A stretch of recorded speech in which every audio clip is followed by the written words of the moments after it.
My name is Bill Storie, and welcome to this Olderhood podcast series called Going Through the Retirement Door Successfully.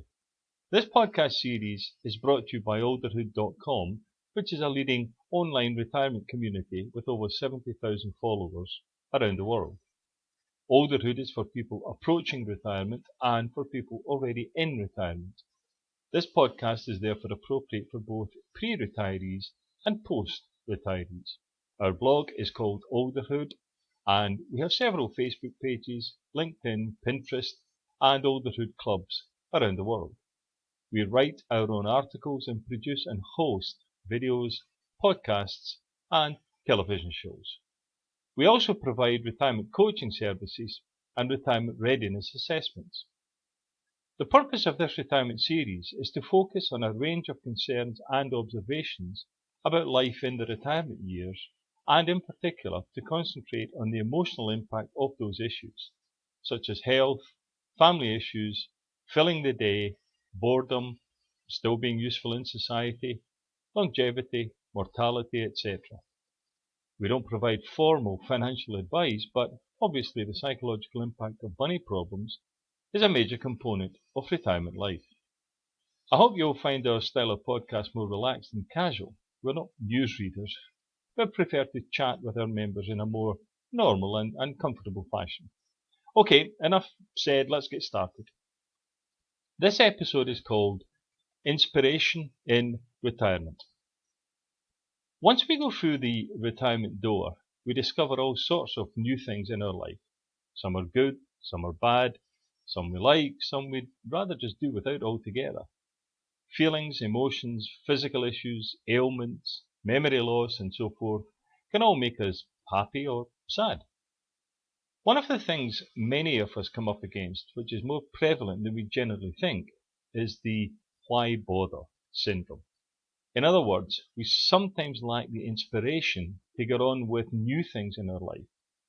Actually, we can even find that we lack the inspiration to continue doing some things we've been doing most of our lives. We see this in all walks of our life as we get older, regardless of location or health or financial condition. A lot of it stems from the change we experience between the fast pace of employment life to the more sedentary life of retirement. It doesn't have to be that way, of course, but that change can be dramatic for many retirees. Somehow we lack the willpower to get up and get going as we used to do without even thinking about it. We did it because we needed the money, for example. We had to go to work. Fair enough. But another dynamic kicks in when we retire. We can easily fall into a self-determined lack of usefulness. Because we're not active in productive endeavours every day, we slide down the path of not seeing much purpose in our life anymore. We're on the backside of the hill, so why bother? Laziness leads to frustration, which leads to boredom, which leads to stress, which can lead to depression, all because we've lost the motivation to do things. It doesn't have to be that way, not at all. In fact, there are many ways to seek, but most importantly to find, the inspiration to lead a happy and productive retirement life. The first principle is to catch your breath, relax and reflect on who you are and what you are. You don't need to be a psychologist to know everything about yourself. You can then more easily identify your goals in retirement and give yourself the opportunity to figure out what you really want to do with your life. Sure, it's easy to say, I want to be happy. But if you don't know how to do that, you'll slide down that path again. Set yourself more realistic and tangible targets, but be fair on yourself. The chances of you hitting the jackpot in one sitting or in one day or even in 1 week are remote. Don't beat yourself up by not getting it sorted out today. It doesn't work that way. You need to continue or rekindle, if needs be, the learning process. You are never too old to learn new tricks. You should read a lot. That could be newspapers, magazines, online reports, social media channels, or watching television. Watch videos on YouTube and let the system take you through their next choice for you. It's amazing what they come up with. Trying to invent the wheel from scratch in your own head is next to impossible. But if you watch others who are doing interesting things, then you'll find some form of stimulation from their success, or even their failures. It's very difficult to think alone when it comes to coming up with new ideas. It will surprise you what old memories are triggered, especially about things you did years ago and have long since forgotten. You maybe were a good speaker back then in the corporate world. You maybe could stand in front of an audience and talk about a subject you knew well. So the speaking part could be resurrected. Just find some new subject matter, learn up, and then go speak at local group meetings. Maybe you were good at baseball, so go coach the kids. Maybe you enjoyed learning Spanish at school, so go back to classes. Go visit the local library and browse the old-fashioned way on foot.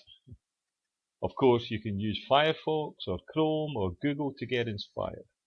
But the simple feeling of being in a place of learning will help stimulate the mind and help the process.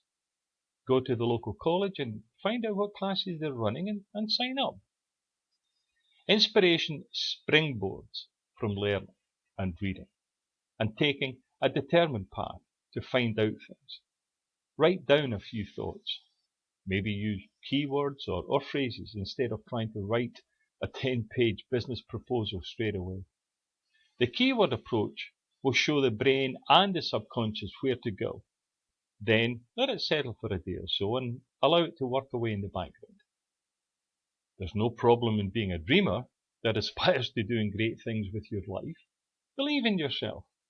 Stop saying, "Oh, I was never any good at that," and start saying, "You know what? I'm going to try that." The point is that back then, some of the things you thought about trying were risky. Following a path that could lead nowhere may have caused you to lose your job and the income. So because of your commitments back then, you didn't take the chance. And at that time, you probably made the correct decision. But it's different now. You're retired. You have the time. You're now much more savvy and more mature to intuitively assess the situation. And above all else, you should have the safety net of financial security.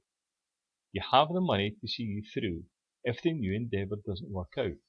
You can turn your full attention to it without having to worry about school fees or that new car. Finding inspiration comes in many shapes, sizes and flavours. It really is a very personal and private thing. What works for one person may not work for another. In fact, what works for the same person in one situation may not work in another situation. Some may get inspired without any external influence or suggestion. Some may get inspired by watching or simply copying other people. Some may get inspired in some faith-based endeavour. So ask yourself this question. Do I really want to spend the rest of my life, or at least the next few years, struggling to do things that will interest me? Or am I prepared to take control and find exciting things to do? Here's today's takeaway. Regardless of how it comes about, the need for inspiration in the retirement years is critical. It can be the difference between a satisfied life and a miserable one. And given that you have many years ahead of you, the path of inspiration may be long and bumpy, but it is one you should follow. I sincerely hope this has inspired you. Okay, that's it for this episode. Next time we'll chat about other specific issues and features of retirement life. And with any luck, we might be able to help you get through that door successfully. Contact me at bill@olderhood.com or visit our website at www.theolderhoodgroup.com. Bye for now. I'm Bill Storie, now signing off. Take care.